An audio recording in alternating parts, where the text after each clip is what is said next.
ሰላም ሰላም፣ እንዴት ናችሁ? ደህና ናችሁ? ተወያይ እግዚአብሔር ይመስገን። እንደምትመለከቱ እንግዲህ በተፈጠረ ነገር የተነሳውን ነገር ሁሉ ነገሩ ግልጽነት ነገር ሊሆን ቢለው ማለት ነው። ወንድማችን ራሱን ይፋ አድርጓል ማለት ነው። የማታውቁ ልጆች ይኸው መልእክተኛ የሚባል ባለቤቱ ይሄ ነው ማለት ነው።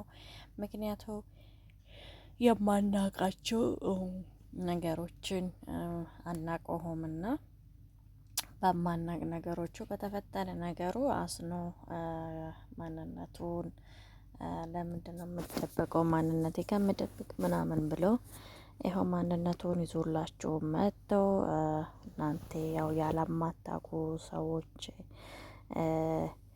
እንትና ግን መልእክተኛ ደግሞ ተመልሶ ይሰራል ይመስለኛል። ያው መመካከር ይሄ ደግሞ ትንሽ እሱ ነበር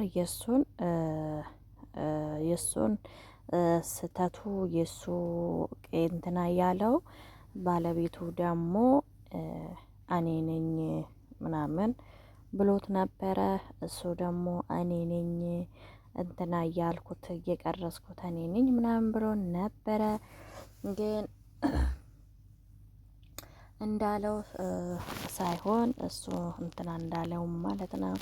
እንግዲህ ሰውየው ምን ላይ እንደደረሱ ባይታወቁም በዚህ ምክንያት በተነሳ በተፈጠረ ሁኔታ ነገሩ ይፋ አድርጓል ማለት ነው። የአንድ ልጅ አባት ነው እና ደግሞ ግን እኛን እንጂ የማናውቀው እሱ እኮ ኳስ ምናምን ይጫወታለው ከልጆች ጋራ ምናምን ብሎ እንደው በረኛ ነበረ። የሚገርማችሁ እኛንን እንጂ እንደዚህ አተኩሮ ሰው ማንነቱ ማን ነው ምናምን ብሎ ያልታየ እንጂ ማለት ነው። በቃ በጣም ነው ማንነቱ ሰሞኑን በየሚዲያ ምናምን የልጆቹ የሴት ጋር የተነሳም አለ ብዙ ብዙ ብዙ በቃ ይፋ ተደርጎ ደግሞ የሚያምር ቆንጅዬ ጠይም ሸበላ ሰው ነው።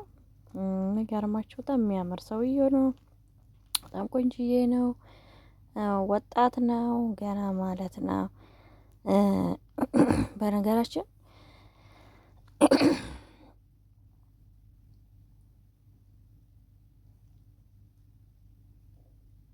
ታየው ልታየ ከሚሉ ማለት ነው እንደዚህ አድርጎ ከምሰሩት ነው የሚበልጡት ማለት ነው። እንደዚህ አድርጎ ለምሰሩ የበለጠ ነው። ምክንያቱም ስለታዩ አይደለምና እውነታን ነገሮቹን ፈጣሪ ነው። ግን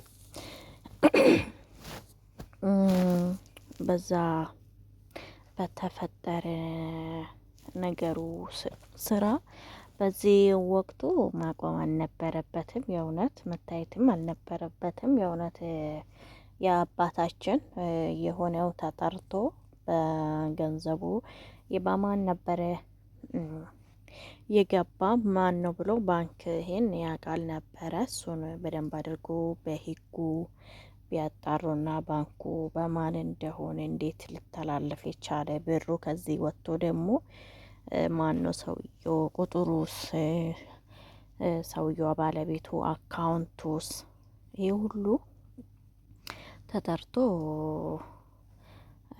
ለህዝቡ ይፋ ቢያደርጉ አሪፍ ነበረ። ምክንያቱን ለምን መሰላችሁ? እንትን አይልም ማለት ነው። አሁን ብዙ ሰው የተቸገረ ብዙ የሚረዳዱ ሰዎች አሉ በአሁኑ ጊዜ ማለት ነው። እንትና ከሚሉ ይልቅ መረዳዳት የሚፈልጉት ሰው ነው የሚበዛ። በደንብ መረዳዳት መርዳት ያለብን ሰዎች ናቸው የሚበዙት ማለት ነው። ምክንያቱም እንደዚህ አይነት መልካሞች ሰዎችን ማጣት የለብንም ማለት ነው። እና ግዴታ ነው መታየት አለበት። እውነታውን መናገር አለበት ምናምን ብለን ማይጨናነቅ አልነበረበትም። እና እሱም ትዕግስት ቢወስዶና ህዝቡን ቢያዳምጡ አሪፍ ነበረ። ብዬ አስባለሁ ማለት ነው። ምክንያቱም እንትና አይልም ነበረ ማለት ነው። እንደዛ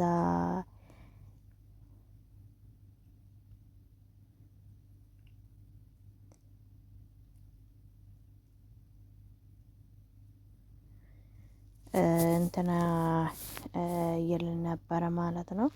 ግን ሆኖም ዞሮም እንትና ቢሉ ጥሩ ነው።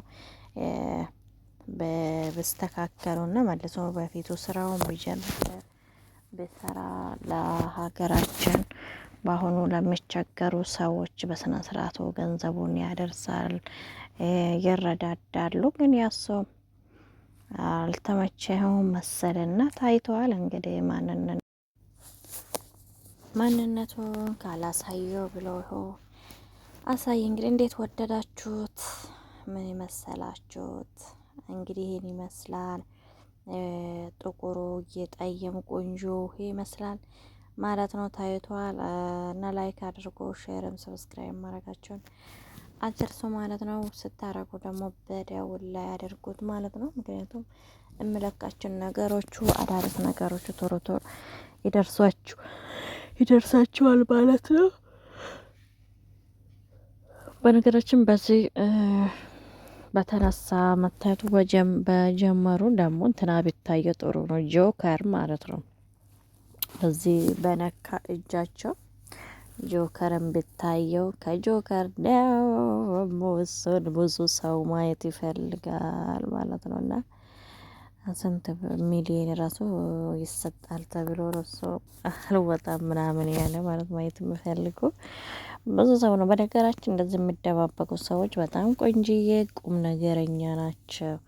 በጣም የሚያምሩትና በጣም ቁም ነገረኞች ናቸው። መታየት የማይፈልጉ ይሄን ያክል ልታየ የማይሉ ሰዎች ናቸው። ታውቃላችሁ ብዙ መታየቱ ይሄን ያክል እኮ እውነት ነው። በነገራችን ልታይና ራሴን ላሳውቅ ከማለት እንደዚህ በቃ ራሱን ድበቅ አድርጎ ስሰራ ነው ደስ የምለው ማለት ነው። ለሁሉም ነገር ማለት ነው። እንግዲህ ያው እንትና ካላሉ በስተቀረ ማለት ነው እላችኋለሁ። የሀገሬ ልጆች ላይክ ማድረጋችሁን አትርሱ፣ ሰብስክራይብ ማድረጋችሁ የሚገርማችሁ ማለት ነው። በጣም ነው ቪዲዮ ምናምን ያየሁት ሀሳቡን የስሰጠው ያየሁት በቃ እርካታው ደስ የምን ነው።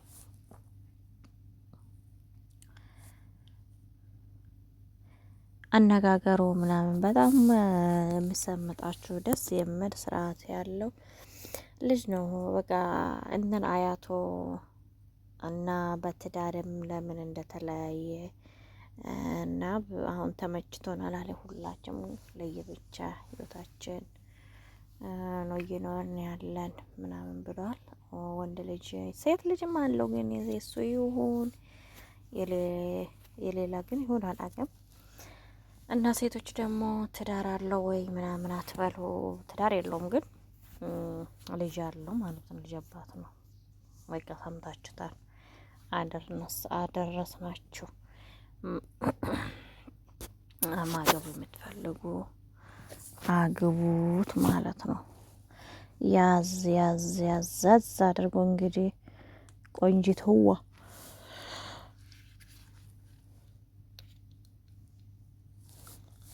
እኔ ቪዲዮ መስራት እኮ አልወድም ጋር ስለምን እንደሆነ ታውቃላችሁ? እንቅልፌ ይመጣል። በቃ እንቅልፌ ኃይለኛ እንቅልፍ ስለሚመጣ ማለት ነው። ሳወራ ወሬ ራሱ ይጠፋብኛል። ለምዛ እንደሆነ አላውቅም። በደንብ ነው ያዳመጥኩት። ሀሳቡ ምናምን ገልጾላችኋል። ሀሳቡን እንደፈለገ ነግሯችኋል ማለት ነው። ከዜት ማለታቸውን አትርሱ ማለት ነው። አዳዲስ ሲሆናችሁ ላይክ አድርጉልኝ፣ ሻለም ሰብስክራይብ ማድረጋችሁን አትርሱ። እሺ የሀገሬ ልጆች ቤተሰብ ሁኑ ማለት ነው።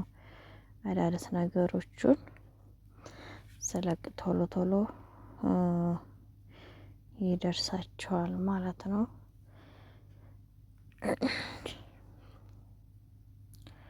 ስለምደርሳቸው